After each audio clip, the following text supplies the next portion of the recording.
మీ business ను develop చేసుకోవాలి అనుకుంటున్నారా? మీ పరపతిని పెంచుకోవాలి అనుకుంటున్నారా? అయితే ఓకే టీవీ ద్వారా L band, Aston band ad, scrolling ad, ad with voice overs, logo bug, video ads ద్వారా మీ యాడ్స్ ను పబ్లిష్ చేసుకోండి. సంప్రదించవలసిన ఫోన్ నెంబర్ 8520917933. నమస్తే బ్రదర్. నమస్తే అన్న. ఏం పేరు అన్న? నా పేరు భరత్ అన్న. ఇప్పుడు రాబోయే పార్లమెంట్ ఎలక్షన్స్లో సికింద్రాబాద్ పార్లమెంట్ నియోజకవర్గం నుంచి ఏ అభ్యర్థి గెలిచే అవకాశాలు ఉన్నాయి ఇక్కడ? మన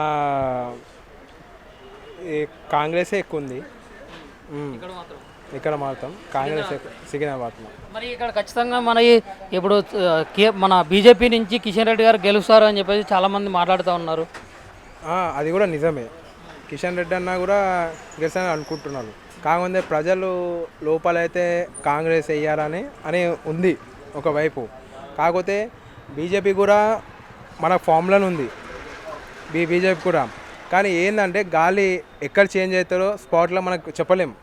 ఆ స్పాట్లో వెదరు ఒకటేసారి కాంగ్రెస్ బీజేపీ రెండు పోటాపోటీ ఉన్నాయి. అది అతను ఇతను కౌంటర్ వేస్తున్నారు, ఇతనికి అతను కౌంటర్ వేస్తున్నారు.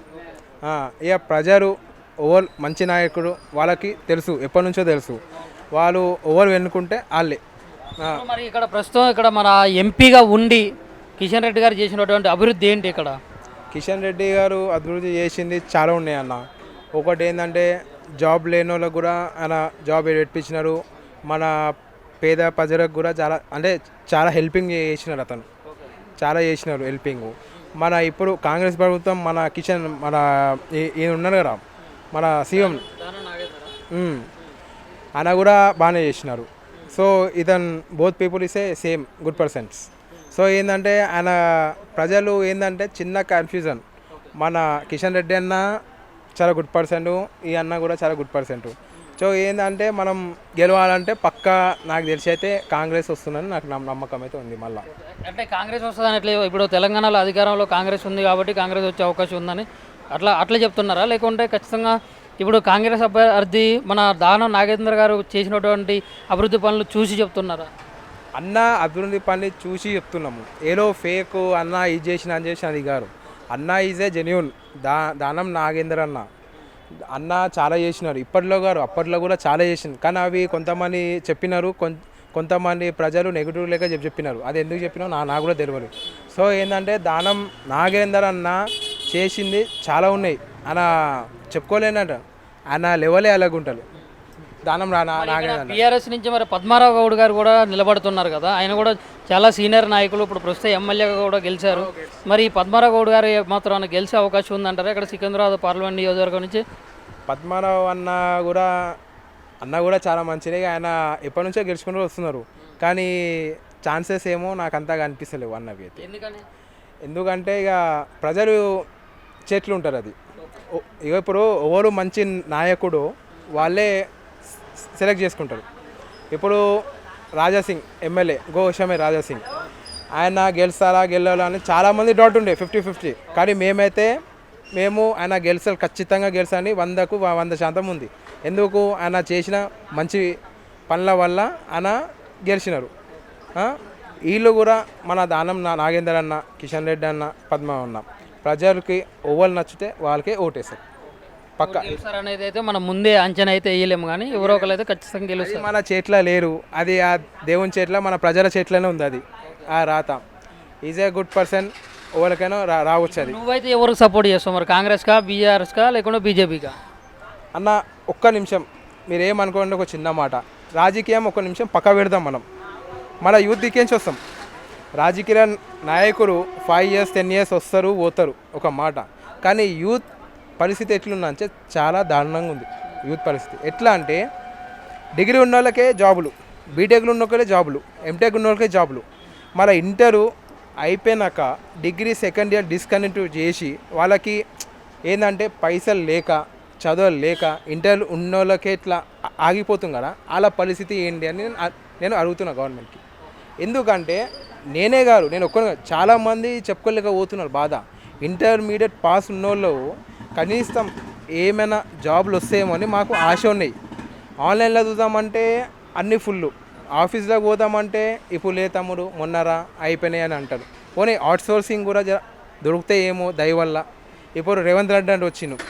మొన్న కేసీఆర్ ప్రభుత్వం ఉంది, కేసీఆర్ గారు ఏం చేసినో నాకు ఏం అర్థమవుతలేదు. మొత్తం తింగర్ మింగర్ చేసేసిండు కేసీఆర్. మా యూత్ అంట యూత్కి అది ఇస్తా ఇది ఇస్తా అన్నారు. మాకు ప్రకారం మా యూత్ ప్రకారం అయితే ఎవరికి ఒక్కటి ఏం చేయలే హెల్ప్. టీఆర్ఎస్ నుంచి ఏం చేయలే, ఓట్ల కోసం వస్తారు. మరి ఇప్పుడు కాంగ్రెస్ చేస్తుందనే నమ్మకం ఉందా మరి మీకు? కాంగ్రెస్ చేసే ఇప్పుడైతే కొత్త గవర్నమెంట్ వచ్చింది, నేను అదే మొత్తుకుంటున్నా. రేవంత్ అన్నకి సీఎం గారికి ఒక రిక్వెస్ట్ చేస్తున్నా, మా లాంటి వాళ్ళకి ఇంటర్ పాస్ ఉన్నోళ్ళకి కనీసం ఒక్క జాబ్ అయినా కావాలని మేము కోరుకుంటున్నాం. ఎందుకంటే నేనే గారు దేశంలో చాలామంది ఉన్నారు ఇట్లా చేసేటోళ్ళు. ఒకరు ఇష్టమైన వర్క్ అంటే చేయలేక ఆయనకి ఇష్టమైన వర్క్ ఇడిచిపెట్టి ఏది లేక ఫీల్డ్ వర్క్ అనేది చాలా కష్టపడుతున్నారు వాళ్ళు.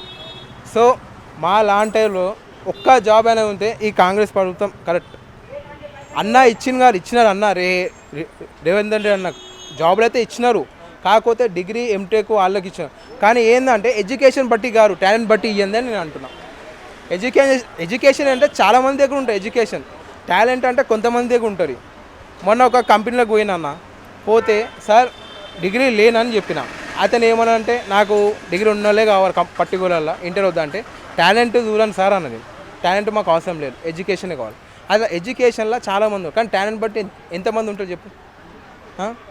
నేనేమంటున్నా అంటే మాకు ఒక జాబ్ పరంగా వస్తే కాంగ్రెస్ వస్తుంది ఉంటుంది, మాకు ఒక హోప్ ఇవ్వండి అంటున్నా. ఇప్పుడు మీరు ఎంత టాలెంట్ ఉండి కుటుంబ ఆర్థిక పరిస్థితుల్లో మంచిగా లేక మీరు పైసలు చదువుకోలేకపోయారా? అంటే ఇంటర్తో ఆపేయాల్సి వచ్చిందా? పైసా అప్పులు లేకుండే మా దగ్గర. మా డాడీకి హార్ట్ వచ్చింది. సో ఆ పరిస్థితిలో ఏం చేయాలి అని మొత్తం అప్పుల పాలైపోయినాం. ఎట్లా అంటే నాకు డిగ్రీ సెకండ్ ఇయర్ అయ్యింది, ఫైనల్ ఇయర్ ఎంటర్ కాగానే మా అక్క మ్యారేజ్ వచ్చేసింది. మా అక్క మ్యారేజ్ వల్ల డబ్బులన్నీ వెళ్ళిపోయినాయి. ఫీజు కట్టలేని పరిస్థితి ఇక లేను నేను. ఇక ఎక్కడ అర్థం కాదు, ఇక డిగ్రీ అన్నీ విడిచిపెట్టుకున్నా. ఇక చిన్న చిన్న జాబులు చేసుకుంటా కష్టపడుకుంటా ఇవాళ లేకపోతే రేపైనా ఒక నాకు ఏంటంటే జాబ్ వస్తుంది, ఒక గవర్నమెంట్ జాబ్ అయినా వస్తుంది, నా కుటుంబం నేను ఆదుకొడతా.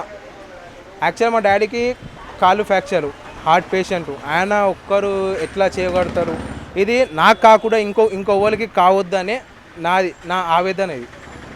ఇప్పుడు మన ఈ ప్రభుత్వం మారిన తర్వాత, కాంగ్రెస్ ప్రభుత్వం వచ్చిన తర్వాత కొన్ని ఈ పోలీసు నోటిఫికేషన్ వాటికి సంబంధించిన నియామకాలు జరిగినాయి. ఇంకోటి డిఎస్సి సంబంధించినటువంటి నోటిఫికేషన్ పడుతూ ఉంది. అండ్ ఇప్పుడు కేంద్రం నుంచి కూడా నోటిఫికేషన్స్ అనేవి వస్తూ ఉన్నాయి, సెంట్రల్ జాబ్స్ కూడా వస్తూ ఉన్నాయి. మరి మీరు వాటికి ఎందుకు ప్రయత్నం చేస్తలేరు? ఎందుకు ప్రభుత్వాన్ని తప్పు అని చెప్పేసి మీరు భావిస్తూ ఉన్నారు?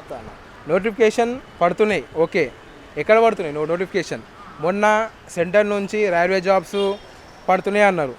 ఏంటంటే 500 ఏంది ఆన్లైన్ పే ఏమేమో అన్నారు. సరే అండి 500 కట్టినాం, నేను మా ఫ్రెండ్ మినిమం 1000 రూపీస్ కట్టినాం. మేము కడితే ఏంటంటే ఇక వస్తుంది ఆగు అని నోటిఫికేషన్ అది చూసే వరకు 2 months అయిపోయింది. వెయిట్ చేసినాం సెంటర్ నుంచి స్టేట్ నుంచి, ఒక్కటి కూడా రాలి. ఆన్లైన్ ఎట్లా నమ్మమంటారు? ఆఫీస్లో పోతే ఆన్లైన్లో చూసుకోమంటారు, మళ్ళీ ఆన్లైన్లో చూస్తే మళ్ళీ ఆఫీస్ కాడికి పోమంటారు. ఇట్లా మొత్తం తిరిగి నేను మినిమం 4 years అవుతుంది నేను తిరిగి. ఇంకోటి ఏంటంటే మాకు కూడా కుటుంబ బాధ్యతలు ఉన్నాయి. మాకు ఈ రాజునికి ఆ రాజుని కానీ రాజకీయ నాయకులు ఎక్కడి నుంచి మన ప్రజల నుంచి రావాలి. ఏంటంటే అన్న కూడా ఇస్తున్నారు, కాకపోతే మా పరిస్థితి కూడా ఆలోచించానని నేను సీఎం గారికి ఇదే రిక్వెస్ట్ చేస్తున్నా. మాలో ఇంటర్లు ఉన్నోళ్ళు చాలామంది ఉన్నారు, డిగ్రీ పాస్ కాకుండా ఫ్యామిలీ ప్రాబ్లం చేసుకుంటా చాలామంది ఉన్నారు.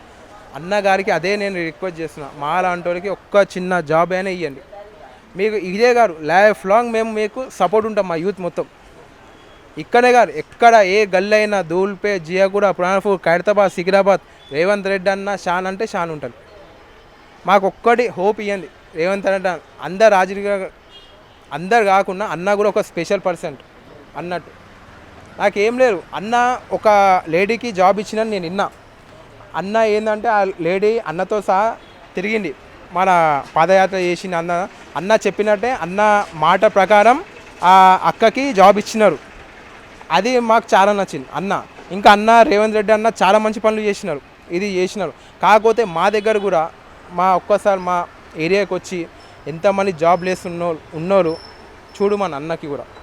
ఇక్కడ కాకుండా మా ఏంటంటే ఇక్కడ ప్రాణఫుల్ సైడు, జియాగూడ సైడ్ ఉంది కదా, అక్కడ కూడా ఒక్కసారి అన్నని కనుక్కోమని. చాలామంది జాబ్ లెస్ ఉన్నారు, చాలామంది పేద కుటుంబాలు ఉన్నాయి.